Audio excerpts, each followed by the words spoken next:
was a curved ceiling of translucent alloy, glowing faintly blue, the steady tap of rain against glass echoing through the chamber like a gentle drum. His body ached, not in the sharp, screaming way of torn limbs, but with the deep, gnawing pain of damage that had already begun to heal. He tried to sit up and found that something warm and soft pressed lightly against his chest, a weight, not metal, not machinery, but a presence. The figure sitting beside him was tall, elegant, and alien in the way that made his mind stutter with half-formed questions. Smooth golden fur lined her long limbs, catching the ambient light in subtle ripples. Her hair, thick and flowing like polished silk, draped down one shoulder in a river of bronze, and her eyes, violet and unblinking, watched him with a serene intensity that didn't seem medical in nature. He tried to speak, but his throat caught dry. She responded not with words, but with a calm press of her hand against his chest. Her fingers splayed wide, and he felt warmth radiate through the touch, not heat, but something deeper, like energy finding a broken circuit and repairing it one strand at a time.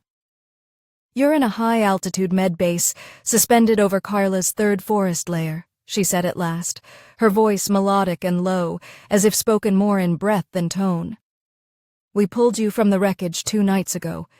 You were dying. You're not anymore." Klaus swallowed hard and gave a slow nod. The crew. She looked away, and the silence that followed was answer enough. He closed his eyes briefly, guilt pressing harder than pain ever could. When he opened them again, she was still there. Her hand never moved, her gaze now studying his face as if learning its story. "I'm Claudia," she added. "I'm your attending healer. Your proximity to me accelerates neural repair. We'll be sharing space while you recover." He raised an eyebrow, confused. "You mean like in the same room?" She smiled, showing no teeth, just the faintest upturn of her lips. "Closer than that." Then she stood, stepping back just far enough for him to see the room properly.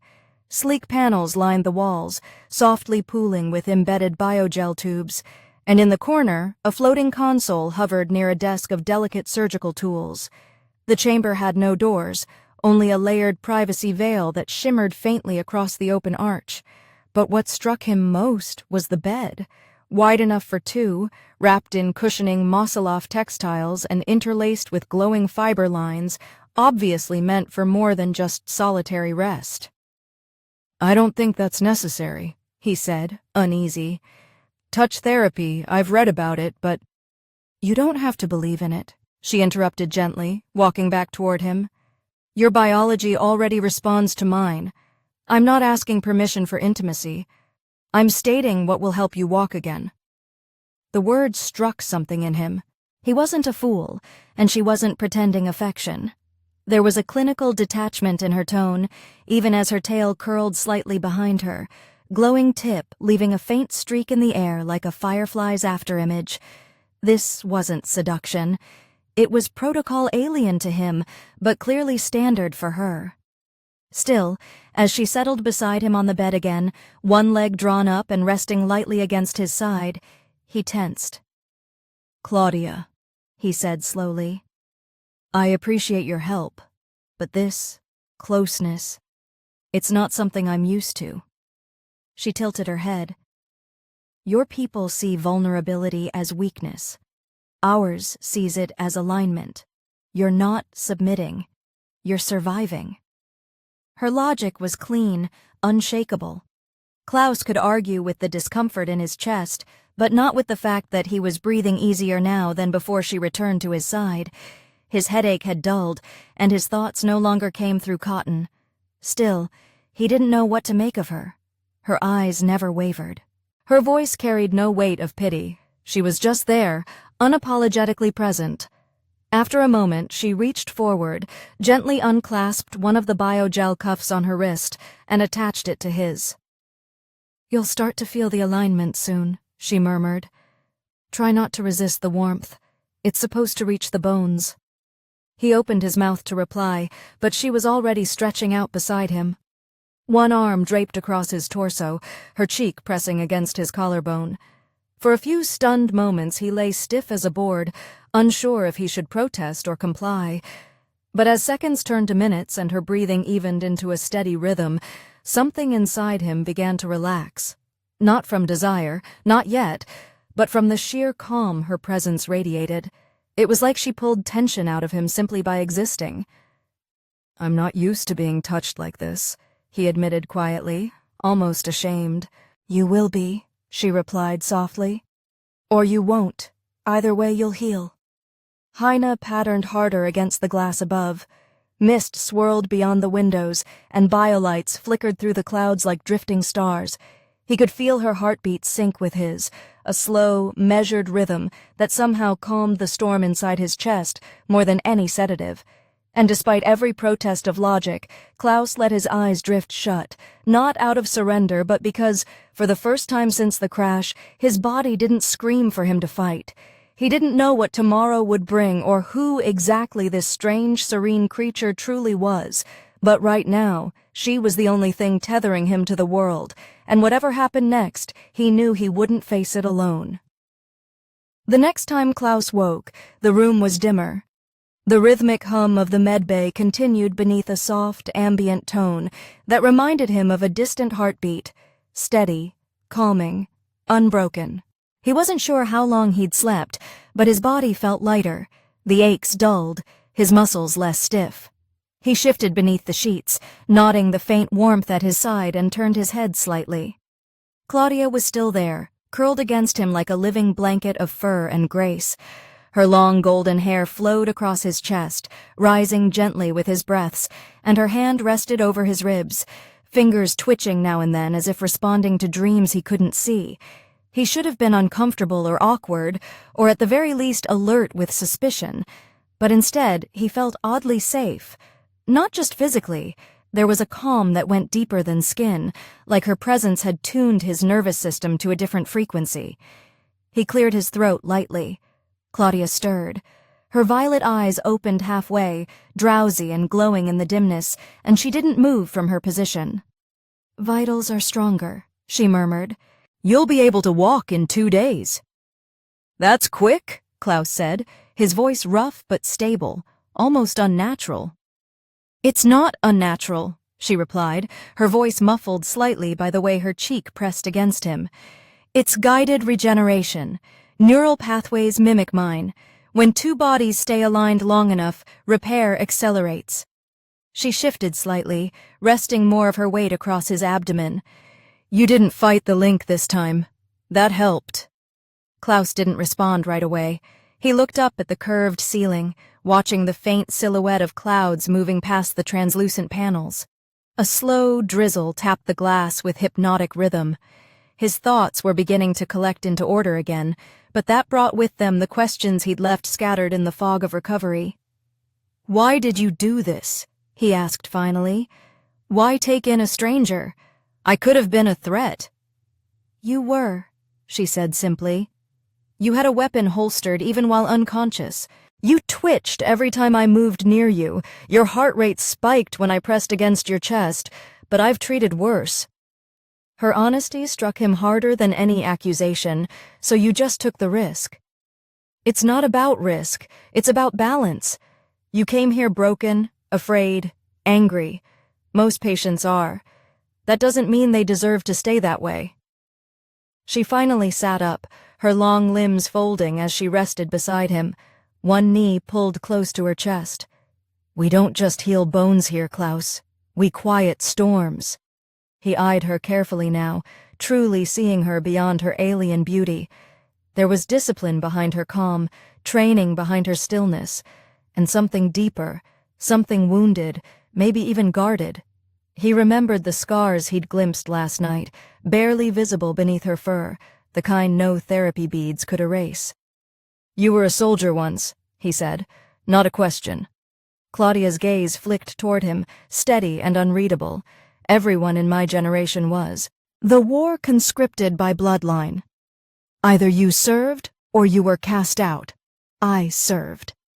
She paused, then exhaled slowly. "I left after the first purge, became a healer. This medbay is one of the few places left where species don't shoot first. Her words sat heavy between them. Klaus looked away, guilt crawling back into his chest. I fought in that war too. I was on the northern front when the embassies collapsed. We lost contact with your system. Command assumed you'd all gone dark to regroup. We did, she said, to survive. The silence that followed wasn't uncomfortable. It was respectful. Two people acknowledging the weight of the past without drowning in it. Claudia leaned forward, her fingers brushing against a glowing panel near the bedside. A soft hum rose as a set of floating beads lifted from a nearby console, hovering above his chest before settling gently onto his skin. They pulsed in color, shifting between amber and blue, slowly cycling with each breath he took. Therapy beads, she explained, designed to follow your rhythm and release microstimuli. Think of them as extensions of me, less warm, more technical. Klaus chuckled despite himself, not as charming either. She didn't laugh, but he saw the twitch at the corner of her mouth. They don't lay on top of patience and purr, no.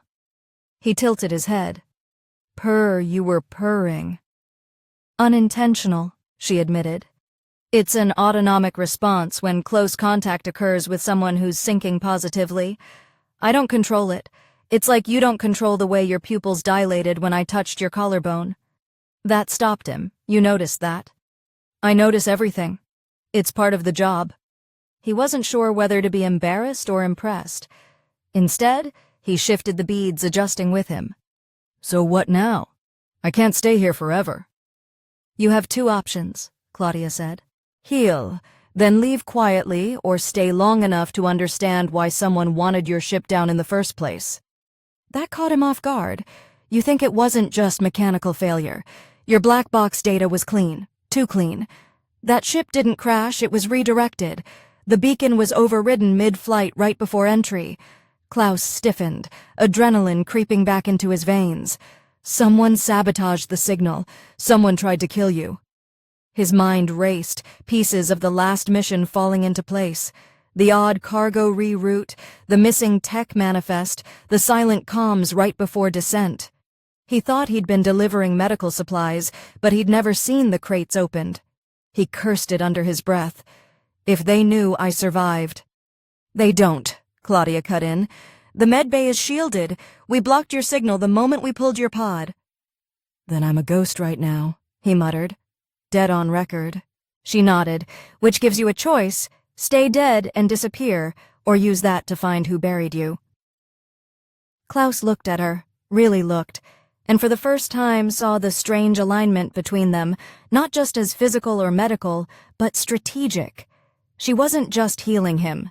She was giving him cover, a chance, a plan, and perhaps more than that, someone to fight beside, someone who didn't flinch at scars or past sins. I'll need a full systems relay, he said. Comms data, logs from the crash, anything you pulled from the wreckage. You'll have it, Claudia replied, already rising to her feet with the grace of someone who didn't need to prove her strength. But first, another night of therapy. You're still not walking, Klaus. He gave a tired grin. I'm starting to think you just like using me as a mattress. Her violet eyes glowed as she looked over her shoulder. You're warm, and your scent doesn't make my nose cramp. You'll do. She returned to the bed without another word, laying across him like it was the most natural thing in the world. And maybe, in this strange sky-high haven of healing and ghosts, it was. Klaus leaned against the narrow edge of the observation frame, bracing his hand against the smooth metallic beam as wind gusted softly across the medbay's outer catwalk.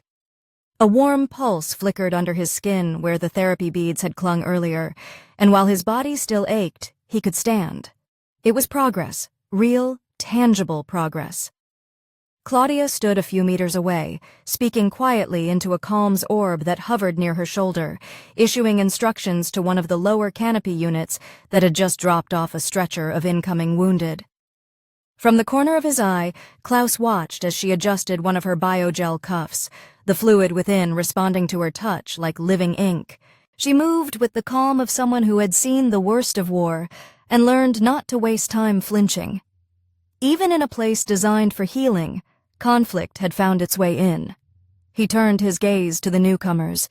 3 figures, all injured, all escorted by silent medbots, were being wheeled through the translucent entry veil into the lower recovery bays. One of them, a male with scaled gray skin and a bloodied shoulder, locked eyes with Klaus as he passed. There was no recognition at first, just the raw pain of someone freshly pulled from a battlefield, but then his gaze sharpened. The soldier's mouth twisted, and he spat to the side, murmuring something under his breath in a dialect Klaus remembered from the eastern fronts of the Dorath campaign. Claudia approached the man with practiced ease, speaking to him calmly, but Klaus could see the tension in her tail as it stiffened behind her. Later in the upper level, Klaus sat upright on the Mosulov couch with a datapad resting across his knees. He browsed the crash data Claudia had decrypted from his ship's core systems. The readouts confirmed her suspicion. His flight path had been forcibly diverted, not by external interference, but by an override command embedded within the ship's own nav software. That kind of breach didn't happen by accident. Someone had intentionally sent him spiraling toward Kerala, knowing the atmospheric drag and structural limits of his ship would cause a crash on descent. He should have been vaporized. Instead, he was here alive, and someone out there likely assumed he was. Claudia entered the chamber, a medical scanner in one hand and a neutral expression on her face. She stopped just short of him and tilted her head. "Your muscles are repairing faster than expected. Good response to proximity therapy." Klaus didn't look up from the datapad. "I recognized one of the wounded Eastern Front, Dorath dialect. We faced them at Halloran Ridge. He looked ready to kill me." "You're not wrong," she said, stepping closer. "He served on the opposite side. His name's—" "Yes, sir. He lost his family in a bombing raid your unit was blamed for, though I doubt you ordered it." "I was a transport officer," Klaus muttered. "I didn't drop ordnance, but to him I wore the uniform. That's enough." "It often is," Claudia agreed. She sat down beside him, crossing one leg over the other as her iridescent veins flickered faintly with emotion she didn't show in her face. "Yes, sir. We'll recover, but he requested not to share a chamber with you. I granted it." Klaus nodded. He appreciated that. Why treat them at all? His people weren't just enemies. They targeted your kind specifically. Some of their officers had open bounties on beast women. Claudia's expression didn't shift. Her voice stayed level. "Because healing isn't political. If it were, this medbay would be a graveyard. Everyone has blood on their hands, Klaus. The point is deciding what you do next." Her words struck deeper than he expected. He looked at her, then down at his hands.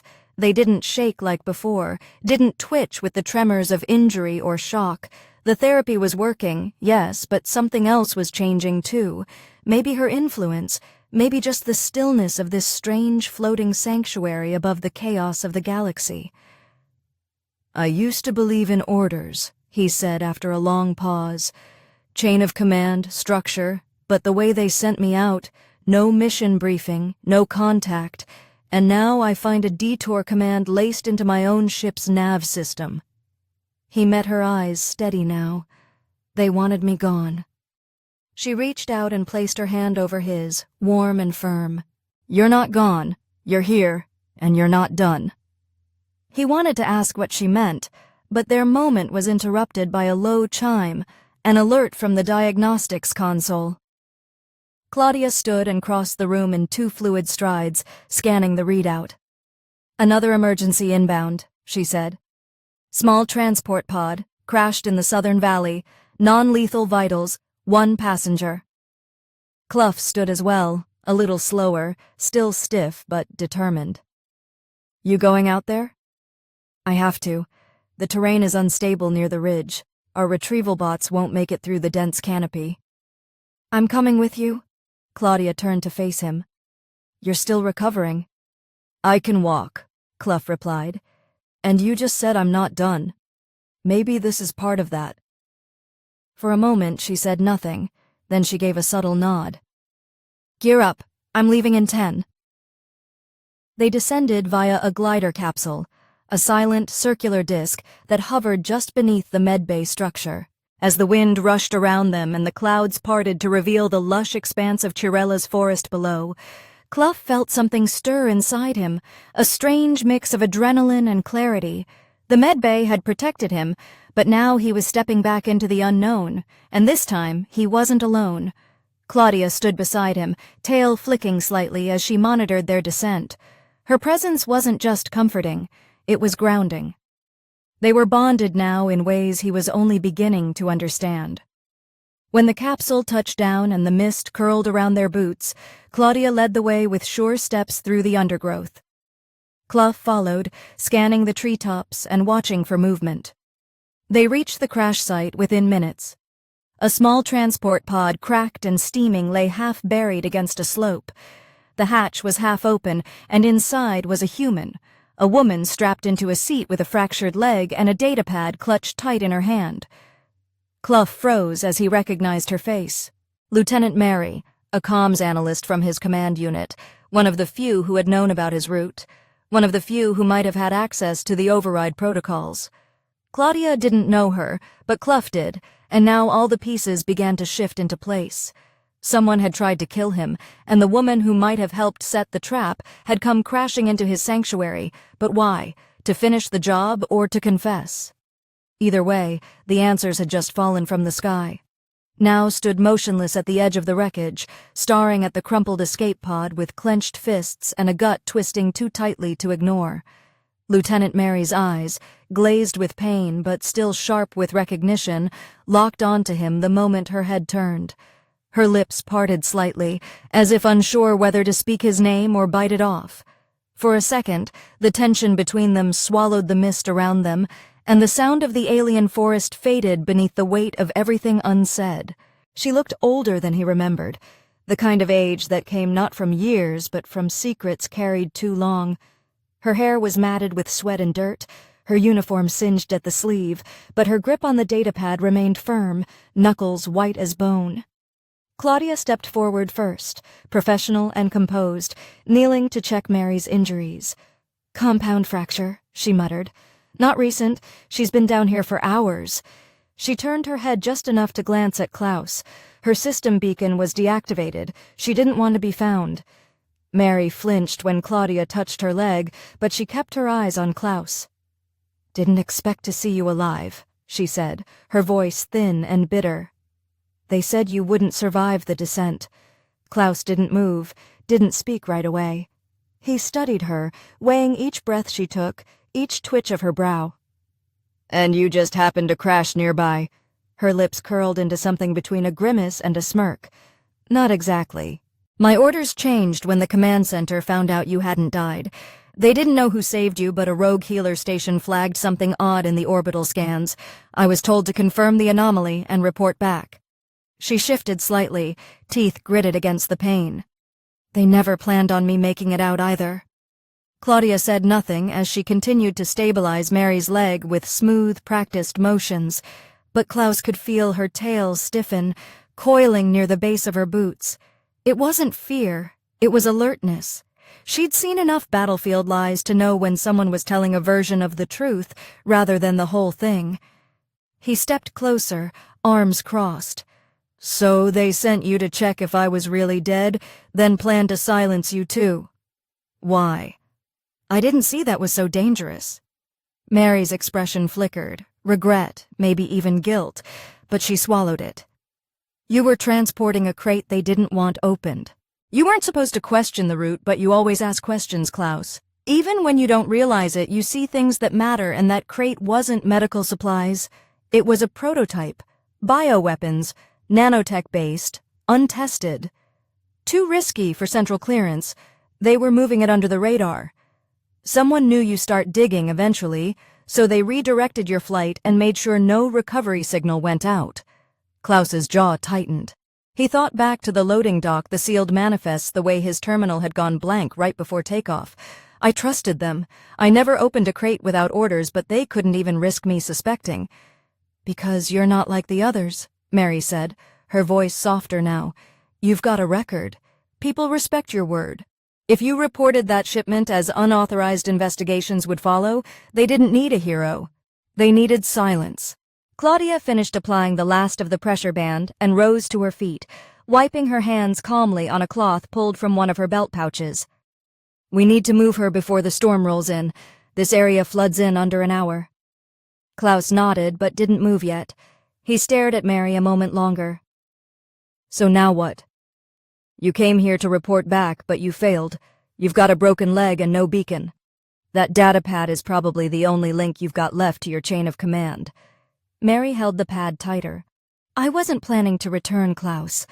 Not after what I saw. I wanted to find you, not to finish the job to give you this." She handed the pad forward, letting it rest in his palm like something burning through her fingers. Encrypted files, recording signatures, everything about the covert shipment, the route changes, the kill orders. "I downloaded it the moment I realized what they were doing. I was supposed to destroy it, but I couldn't, not after what they did to your crew." His stomach dropped.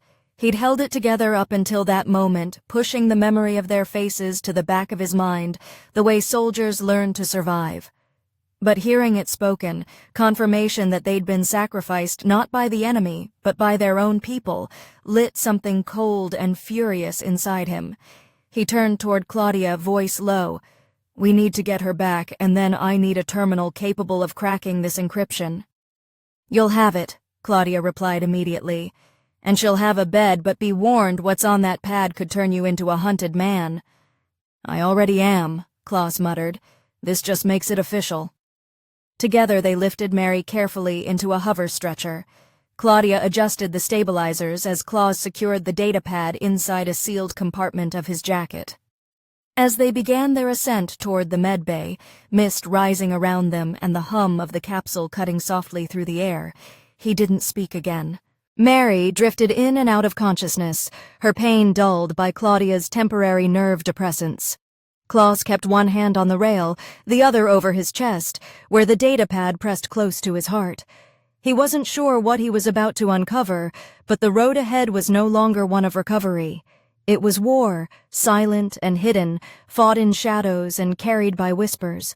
Back in the medbay, Claudia guided Mary into a private chamber, dimmed the lights, and activated a full bioshield to monitor her vitals.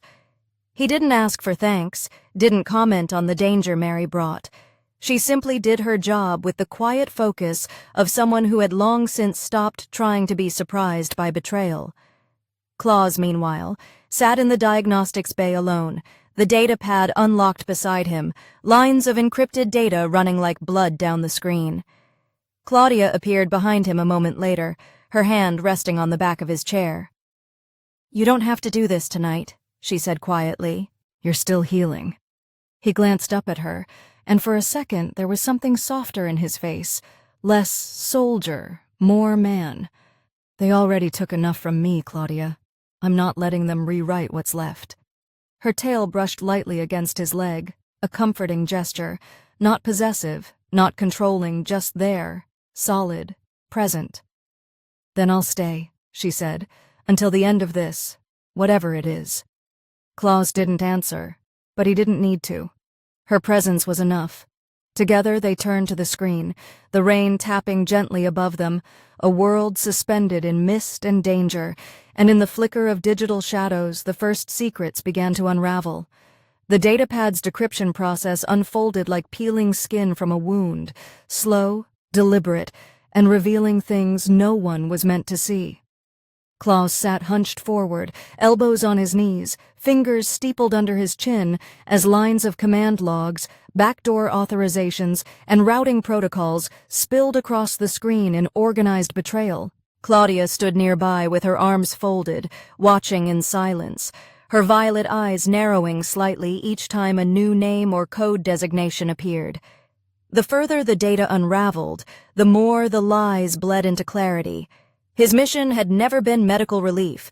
He'd been a pawn in a risk management plan, one where the cost of truth was too high, and erasing him was easier than answering questions. The most damning file surfaced just before the sun rose, bathing the medbay in soft amber light. An encrypted voice transmission, logged only hours before his departure from the shipyard, showed a familiar superior, Captain Relian, calmly discussing asset disposal procedures with a dry, bureaucratic tone. Claus and right poses a low probability of deviation, Reliant had said, but he's predictable in inconvenient ways. If he notices the anomaly, he'll report it. He always does. Let's redirect the vessel and let gravity settle the matter. A retrieval team will clean up the rest.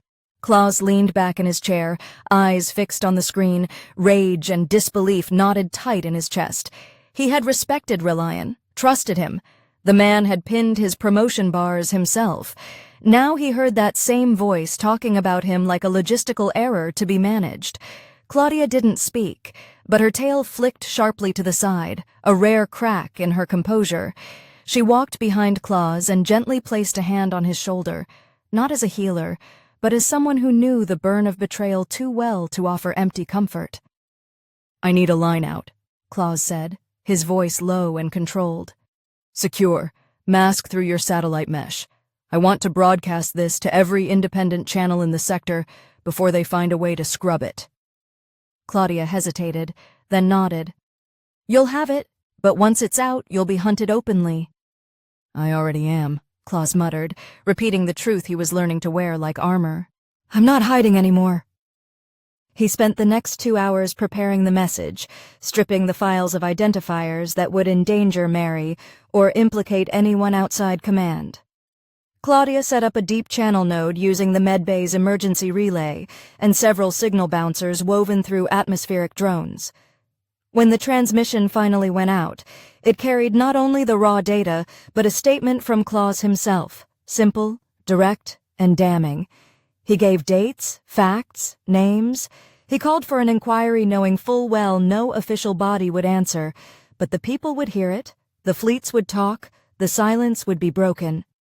He didn't expect immediate fallout, which is why the incoming contact alert that blared across the medbay's comms 2 hours later nearly made his stomach turn. Claudia sprang to the console first, her fingers dancing across the controls as she pulled up the source. A ship, fast, armed, and masked with a stealth tag had entered Kira Li's atmosphere. It wasn't broadcasting any official Alliance signature. It was military, but not registered. A black vessel. "They're here already," Claudia said, voice flat. "Probably picked up your signal before it bounced out of system. They'll be scanning for you." Klaus didn't wait for instructions. He was already moving. How long before they find this place? If they're careful, hours if they just bomb the area flat. She gave him a pointed look. "Minutes. Then we need to move Mary." Claudia didn't argue. She rushed to the private chamber where Mary lay sedated. The woman was pale but stable, her leg now fitted in a regenerating brace and her vitals steady. Claudia adjusted the neural inhibitor to keep her unconscious and rolled the bed onto a floating stretcher. Klaus took point, guiding them toward the emergency lift hidden in the lower levels, a narrow passage built for evacuation, camouflaged into the structure's foundation. As they descended into the misty underlayers of the forest canopy, the world outside the glass walls flickered with movement. Klaus paused at the lift terminal and glanced out just long enough to catch a glint of black slicing between the clouds. His heart thudded once hard before he sealed the door behind them. Claudia handed him a pulse pistol from her belt. It was smaller than he was used to, but efficient, humming with charge. He checked the battery and nodded once. "Thanks." "You might only get one clean shot with that," she warned. "Make it count." The passage dropped them near the base of a massive tree cluster where the medbay's roots intertwined with the forest floor. Claudia led them through a winding corridor, half-grown from organic metal shaped into vines and structural arches. Hidden pods were docked in a grove, shielded by shimmering veils that bent light around them. She opened one with a handprint scan and guided Mary's stretcher inside. The pod adjusted automatically, syncing to her vitals. "This'll keep her safe," Claudia said. "Autopilot's preset for orbit drift, no clear route, just enough propulsion to stay hidden and out of range. She'll have supplies for a week." Klaus pressed his hand to the exterior once the hatch sealed. He didn't know if he'd ever see Mary again, but whatever guilt she carried, she'd made the right choice in the end. That mattered. He turned to Claudia, who was already scanning the forest canopy with a handheld device that projected a faint map overlay. "They're triangulating now," she said. We've got movement closing in from the north edge. Low-altitude dropships. We make our stand here." She gave him a side glance. "You're thinking like a soldier." "Old habits." She didn't smile, but her tail brushed against his hip. "Then think like a survivor. We move southeast. There's a shielded cave system carved under the ridgeline. It won't find us before nightfall." He followed her without hesitation, ducking through low-hanging branches, boots crunching softly over mossy terrain. As they ran, he found his gaze drifting to her more than once, not just out of gratitude, but something deeper. The way she moved was almost predatory, but never without purpose. She was quiet, but never unsure. Everything she did was for function, protection, or survival. And yet when she glanced back at him now and then, he saw something almost gentle in her expression. Not softness, but care. He was no longer just a patient. They reached the cave just before the first distant explosion echoed across the sky, a muted boom followed by a rising orange glow far behind them. Klaus turned, heart sinking. The medbay was gone. He knew it without needing confirmation. Claudia stood beside him, staring at the smoke curling above the trees. "That place meant something to you," Klaus said. "It meant something to a lot of people," she replied. "Now it's ash." He placed a hand on her shoulder, not as a patient, not as a soldier, but as a man who understood what it meant to lose sanctuary. She didn't pull away. "We'll rebuild," he said. She turned to him, her eyes catching the firelight. "No, we'll make them answer first, then we rebuild." In that moment, Klaus knew this wasn't just about survival anymore. It wasn't just about clearing his name or exposing a lie. It was about reclaiming what had been taken from him, from her, from every soul lost to shadows. And she would stand with him through it all, every step, every storm. The cave system beneath the ridgeline was colder than Klaus expected. The air was damp, heavy with the scent of mineral salt and moss, and the walls shimmered faintly from embedded crystals pooling with bioluminescent light. Claudia led them deeper, her long limbs navigating the narrow, jagged paths with the ease of someone who'd used these trails more than once. Klaus stayed close behind, pulsed pistol at the ready, his breath slower now that the forest canopy and the cave's natural shielding obscured any scans from above. The explosions had stopped. The quiet wasn't comforting. It was the kind that usually came before the next move in a larger game. He wasn't naive enough to think they given up. As they entered a wider chamber, nestled between two sloped rock walls, Claudia stopped and gestured to a concave shelf near the back, naturally formed and wide enough to rest on. "You'll stay here," she said. "They won't be able to track your body heat down this far. Too many thermal pockets in the rock." Klaus lowered his gear carefully and sat on the ledge, rotating his shoulder and feeling the soreness pull across his back like an old bruise. He had healed enough to move, but his body reminded him with every motion that the process was unfinished. Claudia knelt beside him, unfastening the small medkit on her sash. Her fingers moved without hesitation, slipping the biogel pack into his collar, letting it dissolve into the fabric over his skin. The warmth came quick, soothing the deeper tension locked into his spine. "They burned your medbay," Klaus said quietly. "I know, because you saved me, because I chose not to hand you over," she said, her voice even. They could have spared it. They didn't. He looked at her then, really looked. Her fur still shimmered with faint underlight, though less vibrant than when they first met. The flicker in her eyes seemed dimmer too, not broken, but tempered like a flame carefully banked for later. She had lost something. She wouldn't grieve now. That would come later after survival, but he could feel the weight of it in her touch. When she pressed a patch to his ribs, her fingers lingered longer than they needed to. "Thank you for not running," she said suddenly, not looking at him. "I'm done running." She nodded, then stood and walked a few steps toward the chamber's edge, tail swaying slowly. "They'll wait for nightfall, then they'll sweep the ridge. If they're smart, they'll try to flush the caves with gas or pulse bursts." "Then we hit them first," Klaus replied, standing. If I can draw them out, I can cut through one of the flanks. You said their dropship had no official tags. That means no accountability, but also no backup. Claudia glanced over her shoulder, her gaze calculating. You want to ambush them. With what weapons? You have a pistol. I have claws. That's not a strike force. No, he said, stepping closer. But I know how they think. They're expecting me to run, hide, wait. We give them the opposite. I go visible, make them chase me. You wait for the gap, hit their pilot, disable the ship, and if they shoot you in the head the second they see you. I'm counting on them needing confirmation before they pull the trigger. Someone still wants me alive long enough to confess to something, fake or not. I can use that, by time, just long enough for you to get close. Claudia considered it. Her face was still, but her tail flicked twice, sharp movements, thoughtful ones. When she exhaled and nodded, You'll need bait, something they can't ignore. I've got their files, Klaus said, and a dead medbay. If they believe I've uploaded more logs to external caches, they'll come. And you have. He gave a small grin. I will by the time I'm in position. Claudia moved quickly then, prepping a secondary node she'd hidden in her utility belt. She uploaded a false cache signal to a nearby relay drone, enough to look legitimate to low-sweep scans. When Klaus stepped outside the cave a half-hour later, the signal was already bouncing across 3 angles of approach. They'd see it, they'd want to recover it, and they'd send boots to intercept. The moment he crossed the ridge, the sky opened again. Wind swirling down in slow spirals, mist curling off the trees like breath. He moved deliberately, slow enough to be seen, fast enough to be a challenge. It didn't take long.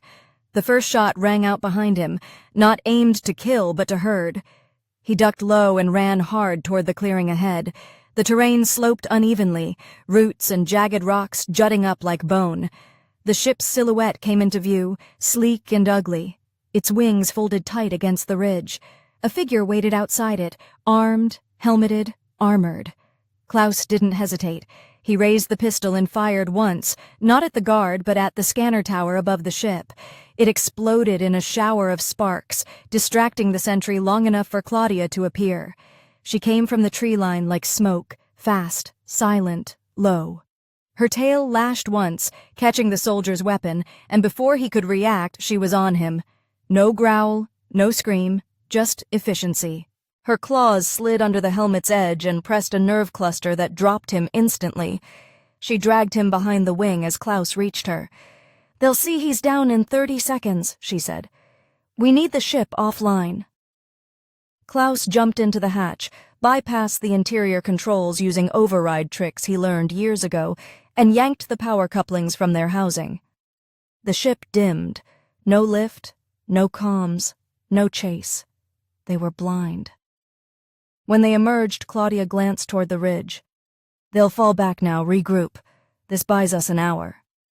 Then we use it. Klaus tapped his chest. They think I'm the threat. Let's prove them wrong. She met his eyes, and for the first time she didn't look like just a healer or just a soldier. She looked like someone who believed in something more than escape. Together they moved as one, silent and swift, 2 lives braided by betrayal, fire, and a promise still unspoken, but growing stronger with every step. The sky had darkened into a velvet shroud by the time they made it back to the upper ledge, where the broken tree canopy offered a jagged view of the now disabled dropship. The forest around them was eerily still, disturbed only by the subtle hum of pulse energy still clinging to the air from the ship's aborted systems. Claudia crouched beside a split boulder, claws half bared, eyes gleaming faintly violet in the ambient starlight. Klaus remained beside her, his back to the stone, listening to the crunch of boot falls somewhere out in the mist. The strike team had realized something was wrong. Their ship was silent, their scout hadn't returned, and now they were searching blindly through uneven terrain with a compromised uplink. If there was ever a time to outmaneuver them, it was now. Klaus shifted slightly, pulse pistol raised, and signaled silently toward the east incline, where a faint shimmer of tactical light moved like a ghost between the trees. Claudia gave a nod, rose to a half-run, and flanked wide, her bare feet silent on the moss. Klaus circled left, letting his movement carry more noise intentional, calculated. The bait was subtle, but deliberate. It didn't take long for the soldiers to follow it. One broke from the line, then another, their formations narrowing, cutting through the trees in a wide sweep pattern. Klaus ducked low near a hollowed root system, counting heartbeats between the shifting shadows. He could feel it now, the difference in his body since Claudia had healed him. His reaction time was tighter, his fatigue slower to build, and the faint burn that had once plagued his lower spine had dulled into silence. He was more than recovered. He was enhanced, though not in any artificial or mechanical sense. Her methods had left an imprint. A low growl behind the tree line pulled his attention just in time to see one of the soldiers collapse, a flash of golden blur vanishing back into the underbrush. No noise, no scream, just a sudden gap in the perimeter. Claudia struck again moments later, another flicker of movement taking down the second. Klaus moved in from the opposite side, firing a precise shot that clipped a third in the thigh before the soldier could raise his weapon. The man dropped with a grunt, losing grip of his rifle as he hit the ground. Klaus closed the distance, kicked the weapon aside, and knelt down hard on the soldier's chest. "Who gave the order?" Klaus demanded, pistol leveled between the man's eyes. The soldier coughed, blood at the corner of his mouth. "You should have died quietly. Name, rank, who's running the operation?" The man's smirk cracked his lip. "You're already dead. You just don't know it yet." Klaus didn't waste time. He drove the butt of the pistol into the man's temple, knocking him unconscious. The time for pleasantries had passed. Claudia reappeared seconds later, her breathing steady, her claws retracted, but her posture tense. "They've got at least 3 more sweeping wide toward the southern ridge," she said. "No heavy weapons. They're working with light recon kits." Which means they didn't expect resistance. "Good," Klaus rose. "Let's give them more of it."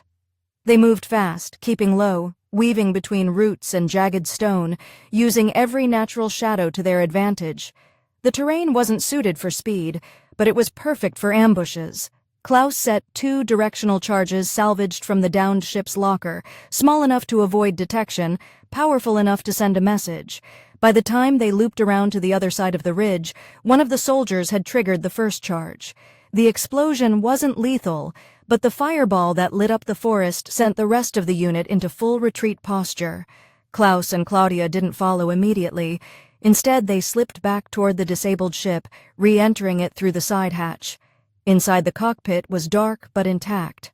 Claudia sat at the auxiliary panel, while Klaus went to the comms console and began scanning outbound frequencies. Static answered at first, then a coded pulse. "They're calling for extraction," he muttered. "But they're routing it through an off-world channel. This isn't a local op." Claudia tapped into the auxiliary display. "They're using a deep sync relay, military grade, cloaked to look like civilian cargo traffic. If we intercept it before it transmits fully, we can hijack the signal." Klaus nodded, typing quickly. "If I bounce it through the relay Mary used before launch, we can piggyback a data loop and insert a false confirmation report." Claudia raised an eyebrow. "You're going to tell them you're dead?" "Exactly. Give them what they want. Let them celebrate early." She paused, then gave a single approving nod. "Smart." It took 15 minutes to override the signal, redirect the packet, and plant the confirmation files. Klaus embedded the location ping in a remote canyon several kilometers away. When the transmission went through, it would look authentic. Whoever had sent these soldiers would receive the data, believe Klaus was terminated, instead of standing down for now, but it was only a temporary law. He knew they'd double-check eventually. He was buying time. What mattered was what they did with it. When the signal finished transmitting, Claudia leaned back, her expression unreadable. "You're sure about this?" "I'm not trying to win a war with firepower. I'm exposing the truth, and to do that I need to move without a knife at my spine." She stood and faced him fully now, the flickering display casting pale light across her fur. "Then we do it together. No more running. No more hiding." Klaus stepped close. "We." "I'm not letting them take another home from me," she said, her voice low, steady. "And I'm not letting them take you." His chest tightened, not from fear, from something he hadn't let himself feel in too long connection, but obligation, not duty, just the quiet certainty that she meant what she said and that he didn't want to fight alone anymore. He reached for her hand, and she didn't pull away. Her fingers curled around his, firm and warm, and for a long moment there was nothing but the steady thrum of breath of understanding, of mutual choice. The war wasn't over, the mission wasn't done, but something between them had shifted. What started as therapy, necessity, survival, had become more, not lust, not desperation, something slower, deeper, earned. He looked into her eyes and saw the same exhaustion mirrored in hers, the same fire, the same resolve. And in that shared silence, they stood not as patient and healer, not as soldier and fugitive, but as two souls who had been broken in different ways and had chosen somehow to begin putting each other back together. The next morning broke slowly through the upper canopy, with long silver shafts of light cutting through the mist, illuminating the scarred land below. Smoke still curled lazily from the forest floor where the explosion had scorched bark and soil, but the air was quiet, unnervingly still, as though the entire world was holding its breath. Klaus stood near the disabled dropship's wing, wiping soot from his hands, listening to the static buzz of the ship's dormant systems. Claudia was perched on the edge of a jutting root above him, eyes scanning the treetops, her movements slow and watchful. Neither of them had slept. Sleep was a luxury for people who weren't trying to outpace death by fractions of an hour. Klaus ran one last diagnostic sweep through the ship's core systems. Though the engine was fried, the navigation logs were intact, and that's what he needed. The logs showed the precise origin of the deployment, a hidden orbital relay station positioned in a neutral corridor outside the border zones. No fleet insignias, no standard supply chains, black ops, likely unmanned, but still broadcasting encrypted jump coordinates. If he could get there, he could expose not only the strike team, but the quiet hands guiding them, the ones who gave Relian his orders, the ones who ordered the silence, the crash, the death of his crew. He pulled himself out of the hatch and met Claudia's gaze. She dropped down next to him, silent as ever. The moment their eyes met, words weren't needed. He handed her the datapad and tapped the screen, showing the relay coordinates. She studied them for a beat, then nodded slowly. "It's not far," she said, "but there's no way to reach it from the surface without being flagged. If you want to get there unseen, you'll need orbital clearance." "I figured," Klaus replied. "I was hopping you had a trick or two left." Claudia smirked faintly, not out of amusement but familiarity. "There's a smuggler's route through the Saring Rise, a band and planetary launch tube. I used it during the war, still functional, mostly." "Mostly," Klaus echoed, lifting a brow. "What's the part that's not?" "It'll fry us if we don't sequence the lift with manual override and vent timing," she said. "I'll have to guide it in real time. You'll be in the pod alone."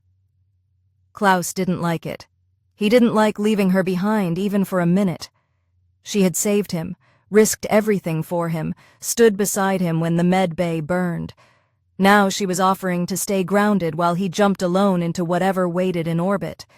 She felt wrong, but the look in her eyes wasn't fear, it was trust. "You'll make it," she said simply. "You're more than they think." He hesitated, then reached for her hand, lacing their fingers together.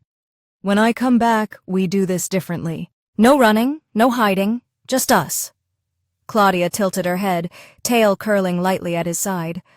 "I'll hold you to that."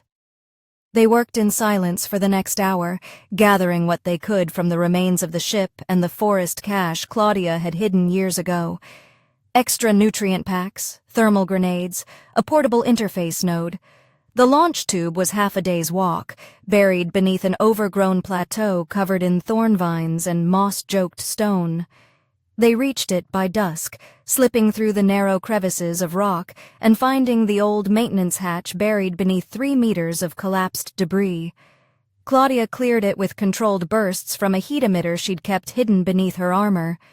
Once the tunnel was exposed, the stale scent of burnt fuel and cold iron washed out in a heavy breath. The launch pod itself was still intact, small, compact, barely larger than a coffin, designed for emergency ejection, not comfort. Klaus climbed inside as Claudia adjusted the power conduit to the igniter coils. She lay back, staring up at the narrow canopy dome, the stars above faintly visible through the grime and clouded glass. Claudia's silhouette leaned into view, her golden fur streaked with dust, violet eyes catching the dim interior light. "You'll have 7 minutes in low orbit before your position becomes traceable," she warned. "Scrub the logs, dump the signal, and don't hesitate." He nodded. "And if they're waiting, then don't let them speak first." Klaus reached up, fingers brushing her jaw gently. "I don't want this to be a goodbye." "It's not," she said. "It's a delay." With a final breath, she closed the hatch. The chamber sealed around him, the pressure locking with a low hiss. He heard her through the inner calms, voice clear and calm as ever, engaging countdown, ignition in 30 seconds. Klaus gripped the edges of the seat. The pod began to tremble, faint at first, then violently. A deep mechanical groan filled the tunnel as ancient pistons fired in sequence, pushing the pod into place. Then, with a lurch and a roar, he was launched skyward. The force slammed into his chest like a hammer, crushing his breath, but he held on, muscles locked, eyes wide as streaks of red and gold ripped past the dome. Then silence. Weightlessness returned, cold and unforgiving. The pod drifted into orbit, spinning slowly. He stabilized it manually, orienting toward the dark mass of the relay station ahead. It looked abandoned, no lights, no visible defense grid, but Klaus knew better than to trust the quiet. He powered down his comms, engaged the stealth shell Claudia had jury-rigged from the ship parts, and drifted close until the pod's magnetic locks clamped onto the outer hull of the station. He breached through the maintenance vent, floating weightless through a narrow access shaft lined with outdated cables and loose panels. The main control room was dark, coated in dust and faint radiation, but the core was still active. He plugged the interface node into the relay and accessed the archived data. What he found confirmed his worst fears. Not only was the strike team ordered by a shadow protocol network, but dozens of similar missions had been executed quietly over the past 3 months. Whistleblowers silenced, rogue agents neutralized, accidental deaths orchestrated across multiple systems. His wasn't the only life deemed expendable, just the next in line. He downloaded everything, logs, recordings, names. Then, using the secondary channel Claudia had shown him, he triggered a mass broadcast sweep encrypted delayed pinged routed through 6 outer net hubs. It couldn't be stopped now. The data would reach every free network, every resistance cell, every officer with enough conscience left to read it. The truth was out. The silence was over. The moment the transfer finished, an alarm blared, not from the relay, from the outer pod. He turned just in time to see the soft red light blinking from his ship's console. One had tracked the signature after all. He was no longer alone. Klaus grabbed the sidearm, pulled his body through the zero-gravity corridor, and prepared to defend the truth with whatever time he had left. But before he moved, his thoughts drifted, not to the mission, not to Relian, not to the flames of the medbay, but to Claudia, her warmth, her voice, her hand in his, and he made himself a promise silent and fierce. He would make it back to her or die trying. The moment Klaus drew his sidearm and pushed off the relay wall, everything in the cramped corridor changed. The soft red alert that blinked from the pod had already escalated to a sharp, angry flash. Someone had overridden the stealth field and triggered a proximity scan. They'd been tracking him the moment he left Kerala. His fingers tightened around the pistol grip as he floated toward the lower chamber of the relay, boots magnetizing briefly against the walls to slow his speed. His breath was measured, every movement purposeful. Panic had no place now. He'd seen death before, flown into firestorms and walked through torn-out hulls. But this was different. This wasn't just about survival.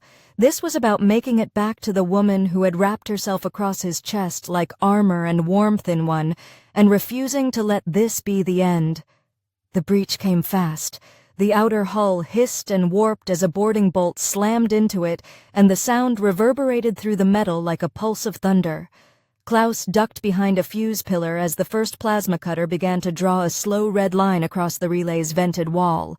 He had maybe a minute, less if they didn't bother being quiet.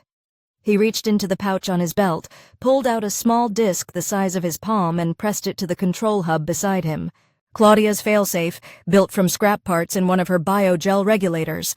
The second it activated, the entire lighting array dimmed, and the emergency systems began to loop a false distress signal. From the outside, the relay now looked like it had suffered catastrophic failure. On the inside, it would slow down their sensors and keep them blind to his exact location for another crucial few seconds. The hatch blew open in a single burst. New figures entered, sleek, black-harmed, silent. Not fleet, not police, private contractors or worse. The kind that operated without rules. They moved with precision, scanning in wide arcs, their rifles sweeping ahead of them. Klaus didn't wait for them to settle. He fired first, a tight burst to the side of the first soldier's helmet, knocking the man off balance and into the wall. The second fired back immediately, bolts slamming into the corner pillar where Klaus had taken cover. He'd scorched his cheek as a shot grazed too close. He shifted positions, slid along the opposite conduit and through one of Claudia's EMP beads. The pulse flared in midair, shorting out the tactical visors of both intruders. In the dark, they were blind. He was. He closed the distance, disarming the second with a precise kick to the forearm and ramming his shoulder into the man's chest. They both tumbled in zero gravity, slamming into the overhead duct before Klaus wrestled the man's rifle free and delivered a sharp elbow to the chin. The helmet cracked. The man went limp. The relay returned to silence except for Klaus's ragged breathing. One down, the other stunned but moving. He didn't wait. He shot the rifle once into the upper conduit, triggering the emergency purge valve, venting part of the room, and forcing the last intruder out through the airlock before he could stabilize. Just like that, it was over. But the damage was done. The signal was already out, yes, but now so was his position. If those two had made it, more were coming. He had minutes, not hours. He floated back to the terminal and accessed the nav map. One escape pod remained docked to the far end of the relay, ancient, barely operational but functional enough to re-enter atmosphere. He set the course for Kerala. It would be a rough descent, no steering, no control once it broke orbit, but it would get him down. And down was where she was. Klaus didn't hesitate. He secured the rifle to his back, locked the data node to his suit, and launched himself through the main passage toward the pod bay.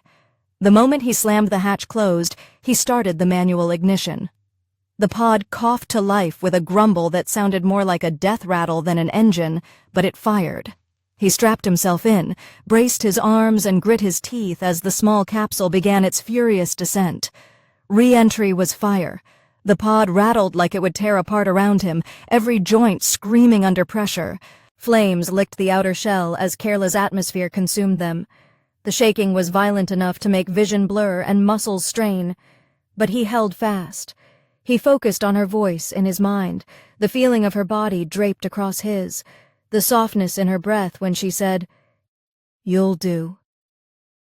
It became his tether, his anchor as the pod hurtled through the sky like a falling star.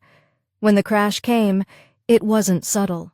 The pod slammed into the forest edge near the canyon rim, skidding through soil and stone, flipping twice before finally embedding halfway into a tree trunk. For several long seconds, Klaus saw nothing but sparks and darkness. When sound returned, birds scattering the groan of metal and his own cough as air re-entered his lungs. He was alive, bleeding, but alive. He forced the hatch open and crawled out, collapsing onto the earth below. Kairla's sky blinked above him, half-clouded, tinted gold by the morning sun. He was back. But now came the hard part, finding her before they did. He limped to his feet, adrenaline pushing him forward. His comms were dead. His map was fried. but his memory held every step they'd taken together. He moved with a limp but refused to slow, heading toward the rise where Claudia had said she'd wait. The terrain blurred past in fragments, moss thorns roots, every breath burned, every heartbeat louder than the last. He crested the ridge an hour later, his legs trembling, his hand bloody from a gash across his palm. The clearing was quiet, empty. For a terrifying second, he thought he'd missed her, or worse, that she'd been taken.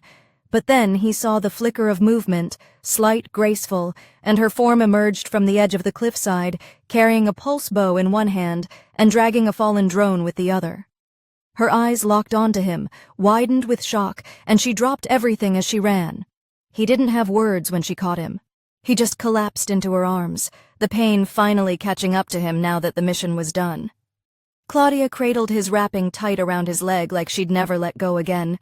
When he knew, her body was warm, solid, real. And when he finally spoke, it was only to say, "It's out. They can't hide it anymore." Claudia pulled back her expression unreadable, then kissed him deep and fierce and grounding. It wasn't soft, it wasn't gentle, it was raw and real and alive. Her fingers curled around his jaw, her tail wrapping tight around his leg like she'd never let go again. When they finally parted, she whispered, "You came back." Always, he breathed, and in that moment, amid the ash, the blood and the wreckage, nothing else mattered. Claudia woke 2 days later in the center of a temporary shelter built from salvaged medbay panels and forest-grown insulation, his body wrapped in thermal mesh, with Claudia's scent lingering on the fabric near his collarbone. One tapped steadily against the high canopy, and distant thunder rolled across the sky like the galaxy's slow exhale. For a moment he lay still, just listening to the quiet, the hum of stabilizer tech purring low around him. No alarms, no engines, no shots, just the sound of survival turning into peace. His ribs still ached, his muscles sore from the re-entry crash, but it was a dull pain now, more memory than warning.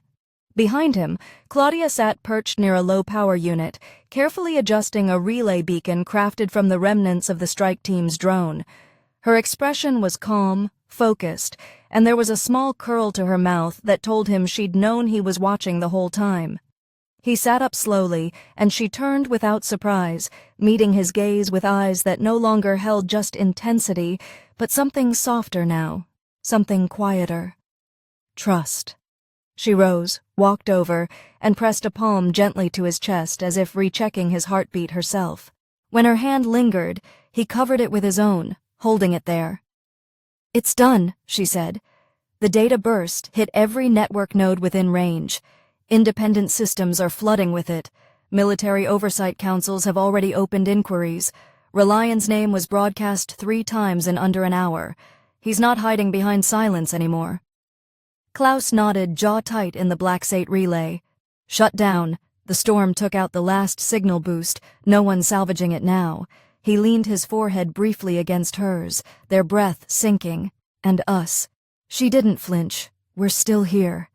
Those 3 words held everything, what they'd risked, what they'd lost, what they'd chosen. The medbay was gone, her sanctuary burned her boots, and Klaus sat beside her, letting him. But somehow they stood in the wreckage of it all and chose to stay standing. Together. They walked later that day to a nearby bluff, the forest stretching endlessly below them, the clouds breaking into gentle sunlight. The air was clean and cool, the light filtered through ancient leaves overhead. Claudia sat with her knees drawn up, her tail curled neatly around her boots, and Klaus sat beside her, letting the silence stretch until it no longer felt heavy. "We could go off-grid," he said at last. "Really off-grid, you and me. Take a ship, find a system that doesn't ask questions, disappear." She looked at him, one brow rising slightly. "You'd disappear with a beast woman who still sleeps half on top of you and purrs in her sleep." He smiled every night.